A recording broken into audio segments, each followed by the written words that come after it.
अस्सलामुअलैकुम नाजरीन, आप देख रहे हैं सूबाई रंग न्यूज़ और इंटरटेनमेंट चैनल और मैं हूं मोमना शहबाज। सबसे पहले नजर डालते हैं आज की अहम खबरों पर। धमियाल पुलिस की कार्रवाई। स्ट्रीट क्राइम की वारदातों में मुलविस 2 रुकनी गैंग गिरफ्तार। छीने गए 3 मोटरसाइकिल बरामद। गिरफ्तार मुलजिमान की शनाख्त ओवैस और फरहान के नाम से हुई है। मुतअद्दिद वारदातों के इंकशाफ पर मुलजिमान को शनाख्त पीरियड के लिए जेल मुंतकिल किया जाएगा।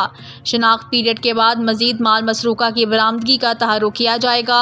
SP सदर मोहम्मद नबील खोखर का कहना था कि शहरियों को इनके कीमती असासे से महरूम करने वाले मुलजिमान कानून की गिरफ्त से नहीं बच सकते, जबकि कार और मोटरसाइकिल चोरी की रोकथाम के लिए तमाम वसाइल पुरकार लाए जा रहे हैं।